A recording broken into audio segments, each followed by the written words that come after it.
Halo semuanya, Assalamualaikum warahmatullahi wabarakatuh. Balik lagi dengan saya Anwar di Ampat Otomotif. Nah, ini adalah Toyota Hiace Premio, produksi tahun 2020. Dan ini kondisinya masih baru, bosku. Masih baru, bukan mobil bekas nih mobil. Dan mobil ini dipasarkan dengan angka yang cukup menarik menurut saya. Kalian bisa bandingkan dengan harga mobil yang ada di showroom. Mobil ini tuh dipasarkan dengan angka 602 juta aja, dan itu masih ada diskonnya, bos. Jadi masih negotiable. Dan ini adalah mobil dengan dimensi yang sangat besar. Kalau nggak salah, daya muatnya tuh bisa buat 11 orang dalam kondisi standar kayak gini, dan bisa kalian perbesar lagi. Mobil ini tentu akan sangat cocok buat kalian yang merupakan perusahaan rental atau perusahaan apapun itu yang menginginkan mobil dengan daya muat yang cukup besar, maka tentu mobil ini akan menjadi pilihan terbaik buat kalian bawa pulang, bosku. Nah, sekarang kita bakal tunjukin gimana sih bentukannya. Nah, kalau kita lihat dari depan, ini lampunya masih pakai bohlam semua, termasuk lampu seinnya, termasuk fog lamp yang ada di bawah. Lalu kemudian bagian depan ini cukup sederhana, tapi kelihatan mewah ya, dengan aksen warna chrome yang ada di bagian depannya itu. Termasuk emblem Toyotanya, nggak ada kamera depan. Lalu kemudian di bagian sebelah kiri, sama ada fog lamp lagi. Nah, ini cuma dibangunnya cukup mewah ya, kelihatan ala-ala Alphard kalau kita lihat dari bagian pintu depannya dengan bagian belakangnya. Itu mirip seperti Alphard yang dimensinya diperbesar. Dari sini bisa kita lihat kayak gitu ya. Dan tentu harganya ini lebih murah dari Alphard, tapi daya muatnya lebih banyak dari Alphard. Nah, ini untuk visibility cukup luas ya, karena memang kalau kita lihat kacanya cukup lebar. Lalu kemudian di sini ada kaca kecil lagi untuk akses melihat ke sisi sebelah kiri. Cuman memang mobil-mobil besar itu atau mobil dengan dimensi besar punya sisi blind spot. Jadi ya mesti hati-hati pada saat berdampingan dengan mobil ini. Bannya pakai ring 16. Ukuran bannya pakai yang 235/65. Bannya pakai Bristol. Velgnya dia pakai yang velg kaleng tapi di finishing dengan dop. Sistem pengereman depannya udah pakai cakram. Nah, ini lampu seinnya disematkan di spion. Lalu kemudian ini kalau kita lihat spionnya ada 2 tingkat, ada yang atas dan bawah. Handle pintunya sewarna dengan body, dan ini belum ada tombol buat lock unlocknya. Nah, ini baris keduanya ini bisa dibuka dengan model sliding kayak gini. Tapi nanti bakal kita tunjukin seperti apa di bagian dalamnya. Ada footstep di bagian bawah situ. Lalu kemudian di bagian sebelah belakang bannya udah pakai cakram juga untuk pengereman belakangnya, bos. Ini pakai cakram juga. Biasanya mobil-mobil kayak gini pakai tromol, ini pakai cakram, bos. Nah, ukuran bannya sama, 235/65 ring 16. Bannya pakai Bristol juga. Nah, ini rel buat bukaan pintunya kayak gini, dan ini kaca cukup lebar dan tinggi ke atas. Mobil memang sangat tinggi.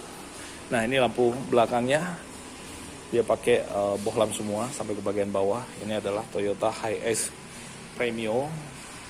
Lalu kemudian ini untuk bagasinya bisa dibuka dari sini. Dan ini bukannya sangat lebar, nanti bakal kita buka buat nunjukin juga semuanya. Nah, di bagian belakang dia udah pakai radio fogger. Lalu kemudian ada wiper belakang dan ada washer juga untuk kaca belakangnya. Nah, sama lampu sebelah kanannya. Lalu kemudian untuk sisi sebelah kanan bedanya dia nggak ada pintunya. Jadi ini mobil kalau kalian buat beli buat dipakai camper van, ini luar biasa.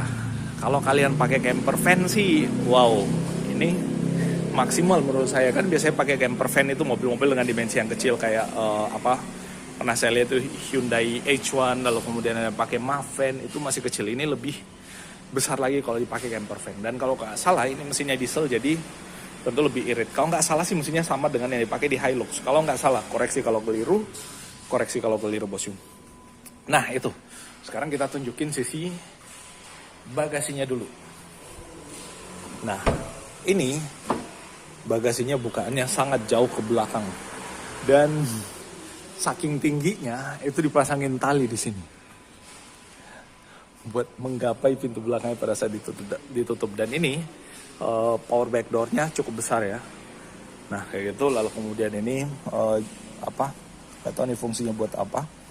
Ini buat penutup aja. Dan ini kalau kita lihat joknya, harusnya ini fungsinya buat melipat. Maybe buat melipat jok yang ada di belakang ya kalau kita pengen lipat. Sini ada petunjuknya. Satu, mesti dibuka headrestnya dulu. Lalu kemudian dilipat. Dari sini ada headrest. Dan dia joknya itu pakai dudukan lagi. Jadi dia nggak yang rata pada saat dilipat ya. Dipakai dudukan. Nah, praktis memang tempat barang di bagian belakang tuh hampir dikata nggak ada ya. tempat barang untuk bagian belakangnya. Nah, untuk spare tire-nya adanya di sini, dibukanya karena ban serepnya sepertinya ada di bagian bawah sini.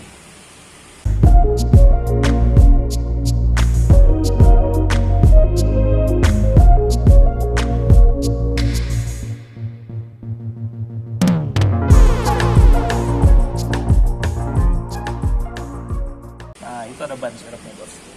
Jadi untuk sisi belakang sih sesimpel itu. Lalu kemudian di sini bisa dibuka buat sisi belakangnya juga sepertinya. Nah, ini dia finishingnya pakai peredam lagi, dan buat nutupnya ini mesti ditarik ke bawah lalu kemudian ditahan dan didorong. Ya nggak effortless ya buat nutup pintunya karena memang mobil ini bukan buat kenyamanan. Nah, sekarang kita ke bagian dalamnya. Kita ke bagian depan dulu dah sebelum kita ke bagian penumpang. Nah, dari sisi sebelah kiri, ini kelihatan ya, pintunya bukannya cukup besar. Ada cup holder di sini, door pocket, lalu kemudian lock unlock doornya dengan tuas buat buka pintunya, dan ini ada tombol buat power window. Ini ada tempat penyimpanan lagi. Lalu kemudian di atas ada grip buat kita naik turun, dan di sini ada tempat penyimpanan bagian atas. Ini tempat penyimpanan bagian atas sudah lengkap dengan ganjel roda. Wah, mobil ini lengkapi ganjel roda ya. Luar biasa. Ada ganjelan rodanya, ada cup holder yang posisinya dekat bawah AC, jadi bisa buat mendinginkan minuman. Di bawah sini nggak ada tempat penyimpanan lagi. Dan di sini joknya bisa buat pengaturan reclining di bagian bawah sini. Cuman buat sliding juga bisa. Nah, ada seat beltnya 3 titik, dan ini lumayan ala-ala semi bucket juga. Terus sekarang sebelum kita ke sisi penumpang, ke sisi driver, kita ke sisi penumpang dulu. Nice, bos. Ini kalau kita lihat ya, anak kecil bisa dengan mudah untuk naik. Cuman sayangnya ini dia nggak yang model terlipat ini, jadi membuat ground clearance-nya jadi nggak begitu tinggi ya mobil ini. Nah, ini step buat kita naik ada 3 step, 1, 2, lalu kemudian di atas. Ini ada lampunya juga yang bisa di on off kan. Cuman harusnya sih dia auto off dengan auto on. Nah, itu di sini ada grip lagi buat kita pegangan pada saat naik, karena nggak mungkin gripnya ditaruh di atas, itu ketinggian. Jadi ditaruhnya di pilar samping. Nah, ini pada saat kita naik berdiri di atas mobil itu ya masih mentok lah. Kalau saya sih mentok di sini pada saat berdiri. Dan ini joknya nih kalau kita lihat ada penumpang 1, 2, 3, 4, 5, 6, 7, 8, 9, 10, 11. Bisa muat 11 penumpang plus 1 driver. Dan kalau mau ditambah lagi biasanya orang nambah 1 jok lagi di sini. Bisa 12, 13, bisa buat 14 penumpang jadinya, bos. Kalau ditambah jok lagi. Nah, ini joknya juga. Dia di semua titik itu ada seat beltnya, dan semua seat beltnya 3 titik nih, bos. Dan dia seat beltnya yang ala-ala mobil sport biasanya, yang keluarnya dari dalam sini, nggak ditarik dari atas. Jadi dia ngikut ke joknya. Ya harusnya sih kalau kayak gini, cantelan atau tempat terikatnya seat belt ini harus kuat. Jadi dudukan jok ini atau bangunan jok ini harus kuat. Sini ada grip lagi buat yang di belakang, duduk di belakang sini. Bisa pegangan di sini pada saat ingin duduk atau ingin berdiri dari mobil. Nah, kayak gini, bos. Ini pada saat kita duduk, pandangan kita ke depan emang ketutup sama ini sih ya. Dan dia joknya nggak model teatrikal, jadi ya kayak gitu. Oh ya, karena ini adalah mobil bus, jadi di sini ada lagi semacam alat untuk pemecah kacanya. Jadi kalau misalkan mobilnya lagi kecelakaan, pintu nggak bisa kebuka, tinggal dipakai itu buat mecahin kaca. Nah, itu dalam keadaan darurat, pecahkan kaca dengan itu yang di bagian bawah. Pecahkan kaca dengan alat yang tersedia. Jadi jangan pakai tangan, bos, bisa cedera tangannya. Nah, itu di sini finishingnya lagi. Nah, ini dia finishingnya dengan peredam-peredam kayak gitu ya. Cukup oke. Di bagian atas ini ada blower AC. Nah, ada di semua titik sisi penumpang ya. Di semua sisi penumpang ada blower AC yang bisa di-adjust sesuai dengan kebutuhannya. Bahkan di sini ada satu lagi. Di sini ada satu lagi. Nah, itu. Terus kita ke sebelum kita ke depan nih, ada lampu baca juga ditaruh di sini. Lalu ke bagian belakang, ini headrestnya dilepas, dan ini kita bisa jalan dengan cukup mudah ya. Nah untuk paling belakang ini headrestnya 2 dilepas, ditaruh di sini, yang ada di sini, dan ini semua lengkap dengan seat belt. Bagian belakang bisa buat 4 orang. Sebenarnya sih kalau semua 4 orang ya, anggap ini 4, 2 kali 4, 3 kali 4, 4 kali 4, 16. Bisa buat 17 penumpang kalau semuanya full. Cuman kalau semua full, aksesnya lewat mana ya? Gak ada akses lagi. Cuma ya paling bisa ditambahin 1 di sini ya. 1 tempat duduk di sini. Masih bisa 1 tempat duduk. Nah, terus selebihnya ada akses buat ke belakang. Atau kalau bisa yang joknya bisa ngelipat ke samping.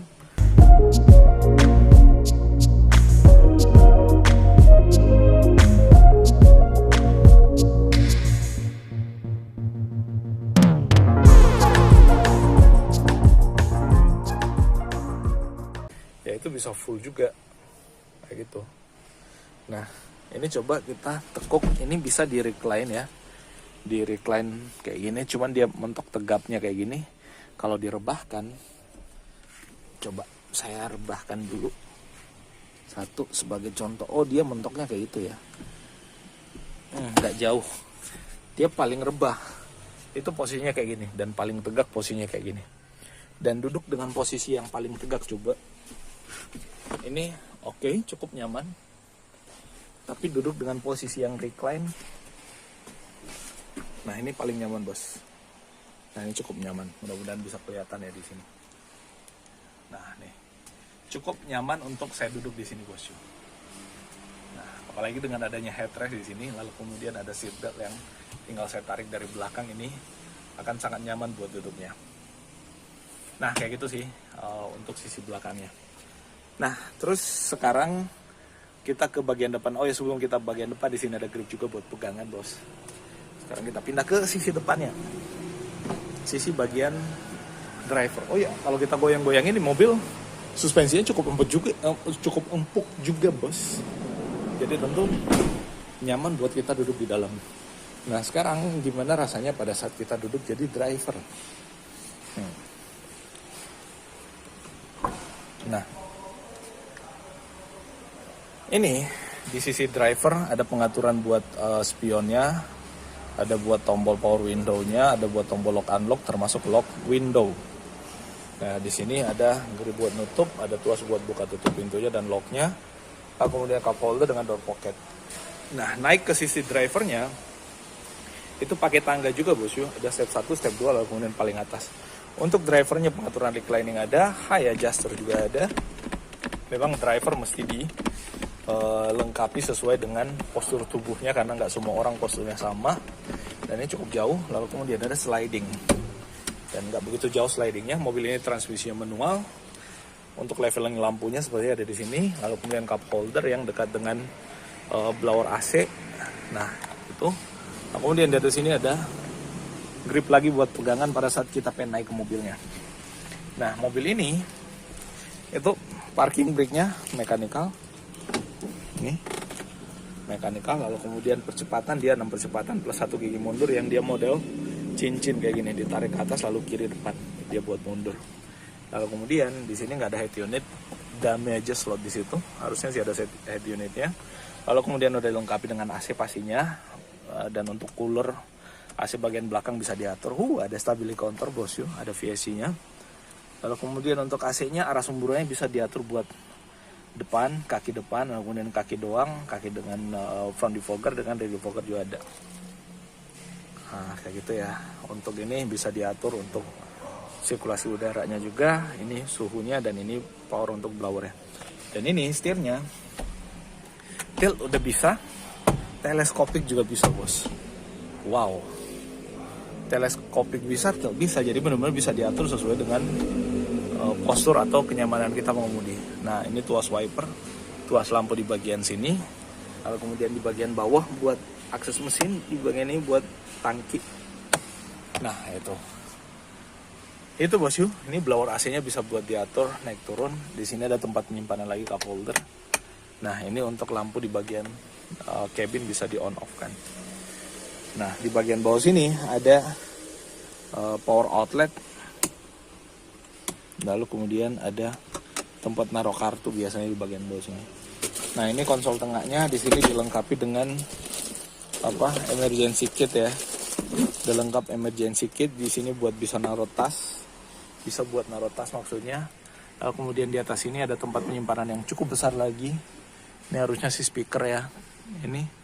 Tapi kalau kita lihat ya harusnya sih speaker. Nah, ini ada tempat kacamata. Oh. Lampu baca. Dua-duanya bisa di on off kan. Nah, kemudian sanitizer-nya dengan tanpa vanity mirror, cuma ada cup holder. Nah, itu ininya manual dimming bos. Nah, itu visibility sih pada saat kita mengemudi lumayan ya.